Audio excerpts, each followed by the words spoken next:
Hey there, it's your boy Foxy, back for more relationship stories.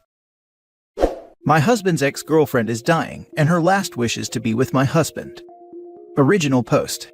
As the title goes, my 30 female husband's ex-girlfriend 33 female was recently diagnosed with late-stage breast cancer, and her last wish is to be with my husband 35 male. My husband, let's call him Seb, and his ex Tanya became best friends after their breakup a couple of years ago due to her infidelity. They were together for 5 years. Needless to say, they remain in contact even before he met me. I would be lying if I say it never made me feel uncomfortable even once. It did, and it still does, because Tanya is still in love with my husband. She never denied it, and in fact would even call or message me when she can't get a hold of Seb. Aside from cancer, she also has some mental health issues, thus my husband would always tell me to be kind and patient. Seb is no longer in love with her, of course. She cheated, and Seb swore that he will never get back to her, and that he only sees her as family. Then 2 weeks ago, my husband received a call from Tanya to tell him about the sad news. My husband cried with her and told her everything is going to be okay. They were on the phone the whole day. I'm sorry, I forgot to mention that Seb and I moved to Australia a few months ago because of my job, and Tanya is in Canada. They mostly talk via long-distance call or WhatsApp. They've been in contact almost every day since we left, which always bothers me, but what can I do? After that call, my husband told me everything. To be honest, I felt bad for her and I genuinely feel sad. I asked him what's going to happen now, and Seb told me he's going back to Canada, which is a shock. He then told me that her last wish is to be with him. I didn't say anything except, what about me? He said if I can't leave my job, then he's going to visit me whenever he gets the chance. I walked out without saying anything. I've been avoiding my husband since the phone call, and have been ignoring him whenever he tries to bring up the conversation. Yesterday, I found out he already bought a ticket and is flying back home in January. I feel like he's abandoning me, but at the same time I feel that I'm selfish for hating both of them. I'm honestly thinking of getting a divorce, because obviously he's choosing her over me. But at the same time, I thought of why my husband is so attached to her. Seb considered Tanya and her family like his own as he doesn't have one. She's probably like a sister to him now, but Tanya doesn't feel the same. She's madly in love with my husband, and him granting her wish will surely make her think they still have a chance. My entire life I've been putting others first. I've been very patient and understanding about their weird relationship. I feel sick, confused. I want to call her, yell at her for ruining my marriage, for trying to steal my husband from me, for using her sickness to get what she wants, for being a witch. I'm so mad at both of them. What did I do to deserve this? Now for the top advice before reading the update. First, her request is manipulative, inappropriate, and unreasonable. Second, info needed. Why be with her? What does that mean? Like, just be there to hold her hand, or to be sexual or what? Third, I would straight up tell your husband that if he chooses her, that your marriage is likely over. Especially if her request includes intimate interaction. This was my thought too. Even if it's to just be with her, she's gonna try to bang that husband. Please just once more, I'm dying. Yep. I think husband showed his true feelings here with his choice. The visiting his actual wife when he gets the chance is the real indicator here. Is he working? How will he pay for the visits? How kind of him to say he will visit his wife when he gets a chance. Also, he's not just giving up on his wife, he's giving up on his life in Australia and his work there. I definitely think he's going back to be with Tanya. Is she even terminal? She has mental health issues. Did she just create this cancer out of desperation? As far as your marriage goes, it doesn't even matter. Your husband Seb has made his decision, and OP is definitely not at the top. She was a placeholder while Seb's sensitive feelings were healing from old girlfriends cheating. OP, it's time for divorce, unless you can accept what you know. Seb needs to get his priorities in order, and sadly for OP, he seems to have shown his hand. A year from now we will be reading about the Great Canadian Miracle. This was my first thought too. She's making this up, or at least using her diagnosis to her advantage. Came here to say the same, and to add, isn't it the dream of all psychos to make up an illness or an accident, to bring their ex running to their side? I'm assuming the ex is in her early 30s as well, and the possibility of her getting late-stage breast cancer is pretty low. If she does get it at this age, her likelihood for recovery and remission is high too, assuming she doesn't have other underlying conditions. If this is real, I do hope she recovers. Honestly, I feel like this a ploy to bring the guy back. I feel bad for the OP, as it's clear that he loves his ex more than her. I hope that in the divorce she sues him for a deceptive relationship. And now for the update. Thank you all for your comments and messages. I didn't expect my post to get this much attention. All I wanted is to get this off my chest so I can focus on work and other things. I've been a mess, and being in another country with no one, only my husband, is making my situation worse. While some people think that Tanya might be lying about her condition, unfortunately she's not. She was originally diagnosed a couple of years ago and has been on a treatment for it. Only recently she found out it progressed and is now refusing further treatment. Sorry I wasn't too clear about this. My husband said she's giving up. In fact, she wanted to give up a long time ago, but her family, including my husband, wanted her to fight. He's going back to Canada to be her support as per her request. Seb did suggest that I go back home with him. But my job here in Australia is a dream come true for me, and I can't just abandon it, especially not for her. I know that divorce is the wise decision here. My husband obviously can't let go of her, and we can't build a life together if he has a baggage. I love my husband so much to the point that I endured all of these through the years. Thinking of divorce makes me feel like I'm dying, and I don't know if I will ever be ready of letting him go. I haven't talked to my husband yet, but I think he already knows what's going to happen. I apologize for everyone who's asking for an update. As many have guessed, I am not a good communicator, which is why the situation got this bad. I am partially to blame for letting this happen to me, to us. I already contacted a lawyer to know the next step. Again, thank you everyone for your comments and messages. It made me feel better.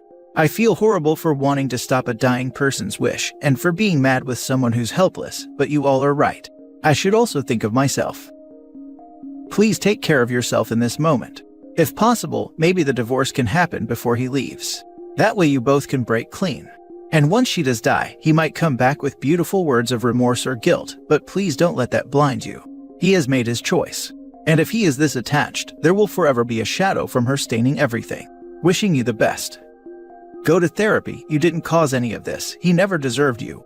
I'm so sorry he's an idiot. You'll get better, good luck.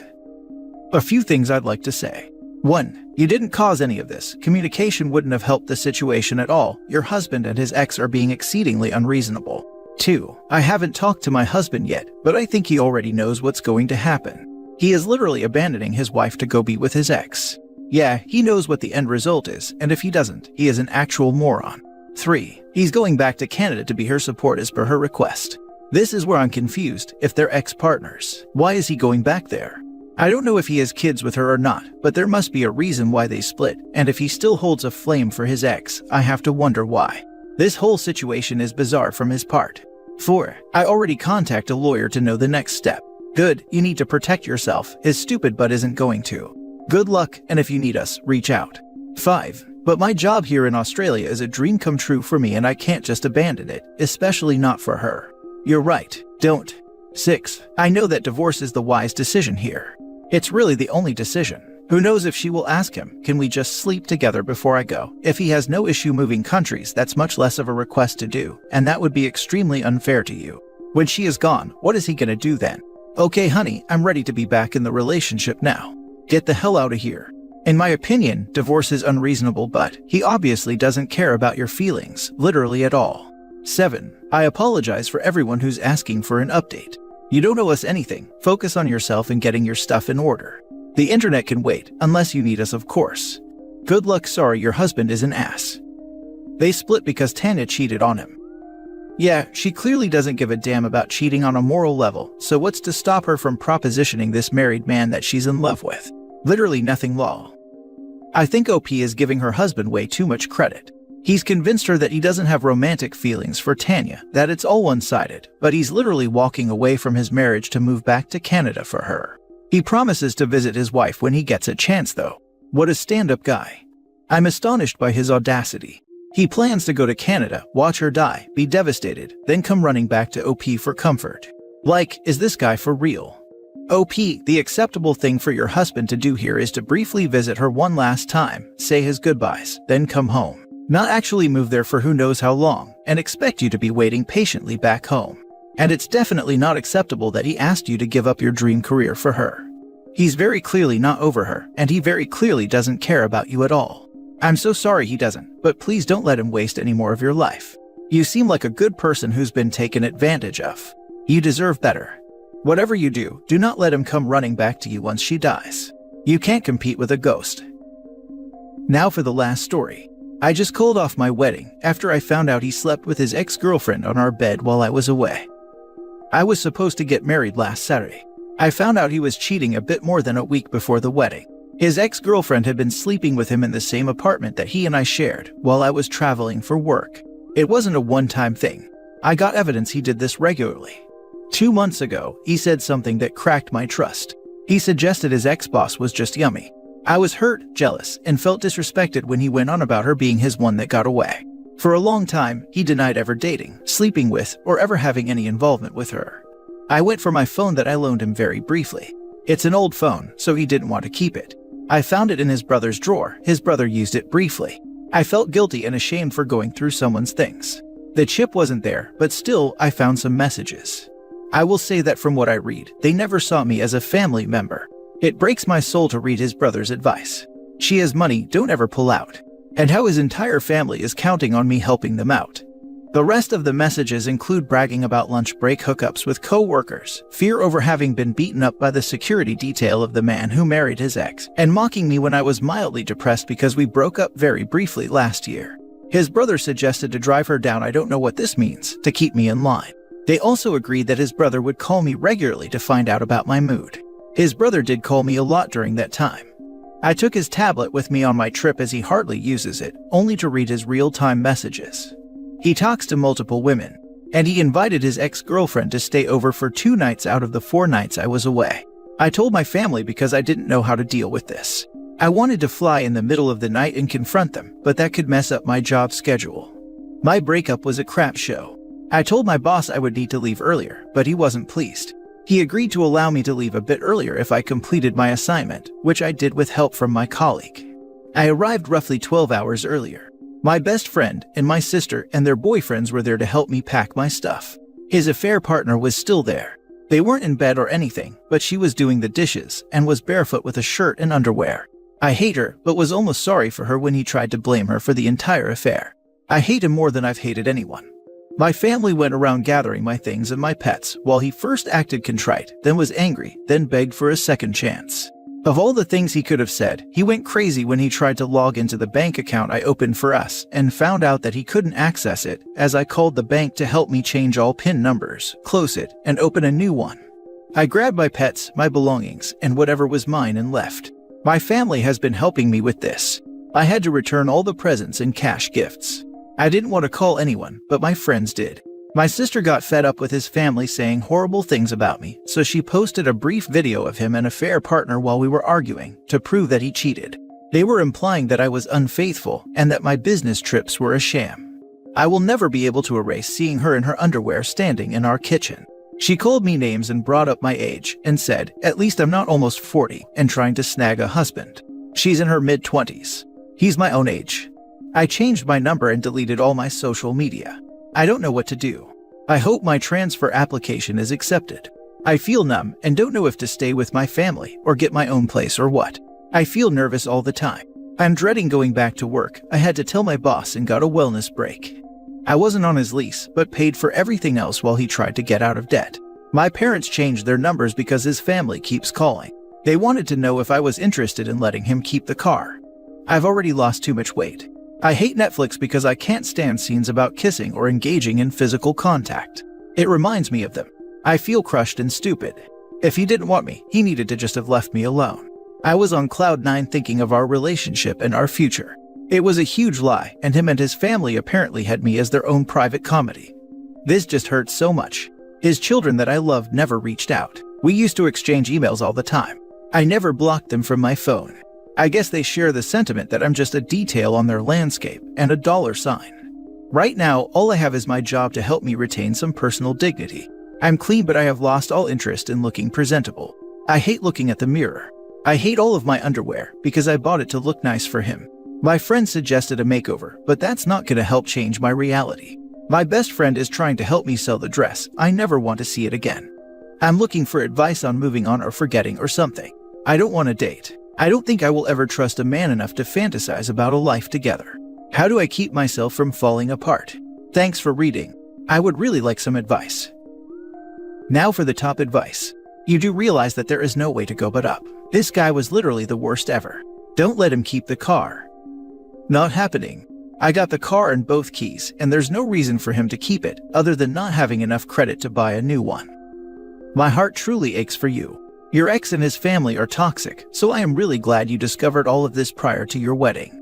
It's cliche and true, time will help to heal you. Being gentle to yourself will help. It sounds like you are well supported by friends and family. Lean on them. Let them carry you through hard times. I lost my then fiancé very tragically years ago. It took everyone around me to keep me going. I could not imagine any way to go on. So I truly focused on one task at a time, and I cut myself a ton of slack. I managed to work, and that was about it for a while. I was forever damaged by this loss. I eventually met someone else. I was still grieving, but he brought a bit of joy to my life. What I didn't realize was that he was a dangerous narcissist and I was easy prey. He spent months pulling me in and years mistreating me. Thankfully, my friends pulled me out eventually. I really didn't know how I could start over again, especially since I was in my late 30s, close to 40. I felt even more damaged, hurt, and just empty. Gosh, I don't know why I'm writing all of this. I'm hoping you'll see why your story resonates with me, because I've been there. My history isn't the same as yours, but I think I can relate to how you are feeling. Just depleted, done, sad. I again relied on friends and family. I actually changed my career, much less money but much more flexibility and work-life balance. I indulged in my hobbies. I traveled. I dated around. Met some nice men. Even got serious with a couple of them. And eventually met my fiancé when I was in my mid-40s through a mutual interest in real life, though I am a fan of trying online dating. I really hope that you can read this and decide that if I got through all of that, you can get through this. Not right away, but eventually. There are good men out there.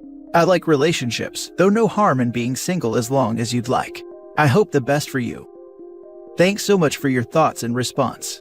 It truly is amazing that you are such a resilient person. This is inspiring.